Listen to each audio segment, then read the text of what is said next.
Hello and welcome to another video. In this video we're going to be working on linked list cycle, and it's going to be the next problem in the Typescript line 75. So in this problem you're given a head of a linked list and you want to determine if there's a cycle in it, and a cycle just means you have a loop, right? So you have a loop that you go back to a node you visited before, otherwise it's going to be straight with no cycle. So here's an example here, so clearly we have a cycle because we have a loop here that we just keep going and going, and same thing here, and here we have no cycle. So there is a good algorithm to determine cycles in a linked list, and it's called the Floyd's tortoise and the hare. And the way it works is pretty straightforward. So let's say we have this linked list. We simply make two pointers, and one is a fast pointer and one is a slow pointer. So we'll just maybe have a fast and a slow. And the way it works is pretty straightforward. You just have your fast pointer move two nodes every time, and then you have your slow pointer move one node every time. And if there's a cycle, then they're going to be guaranteed to hit at a certain point. So if we have this cycle here, let's just go through what that would look like. So in the first iteration, the fast node moves over here. So we're going to get rid of that. And the slow node moves over here. So we get rid of this. Then in the second iteration, the fast node would loop, right? So it'd come here and here. So it would be over here. And the slow node would come over here, right? Then we have one more iteration, and that's where both of them end up over here. So if you think about it, fast is going to go 1, 2, 1, 2, 1, 2. It'll end up here. And the slow pointer will move up 1, 2, 3, and then they will meet right here, and there's a cycle. And you're guaranteed to eventually meet if there is a cycle. So if there's a cycle, they will meet. And if there's no cycle, what will simply happen is the fast node will simply just go out of bounds. And so that's all you need to know for this problem, essentially. You just make a fast and a slow pointer. You make them both start at the same location, and then you just keep moving them up.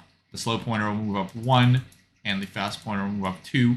And if they ever meet apart from where they started, then you have a cycle. And if the fast goes out of bounds, then you don't have a cycle. Pretty straightforward algorithm, and there's more things you can do with it. And it's called the Floyd's tortoise and the hare if you want to check it out. Quite useful. So let's actually code that up. So we are going to have a let slow equals the head of the list, and fast equals the head of the list. And we simply need to say while fast is not out of bounds, because fast will get out of bounds first, right, since it's moving faster. So we have to say while fast and fast.next, because fast will move up 2. So their fast and fast.next have to exist to make sure we don't go out of bounds, because we're essentially going to do fast.next.next. So we can just say slow equals slow.next. So slow moves up 1 and fast moves up 2. That's why you have to check for fast.next, because let's say fast.next is null, then null.next is an error. So you want to make sure that both of these exist. So while both of these exist, you move them up and you simply check if they are equal. So you can say if slow equals fast, return true. And this is guaranteed to happen if there's a cycle. Otherwise, the fast will get out of bounds. We will exit the while loop and we can just return false here. And we can try running that code and submitting it. And we can check. Get out of this. So here we go. And it's a pretty straightforward algorithm. So there you go, and it's reasonably efficient. Now let's think about the time and space complexity for this one. So for the time, if you think about it, we are essentially moving two pointers across a list, right?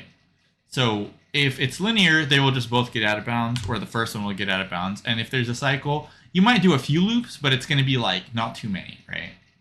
So essentially what's going to happen is you might do a few loops, but it's going to be not too many. You might have like 2n, 3n, depends on the exact cycle, but it's not going to be like n squared or anything before they catch up to each other.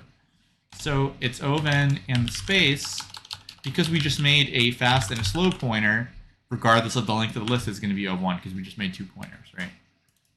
So yeah, it's going to be all for this problem. Quite a short one, quite an easy one, but definitely a good algorithm to learn. And yeah, if you like this video, then please like it, and I'll see you in the next one. Thanks for watching.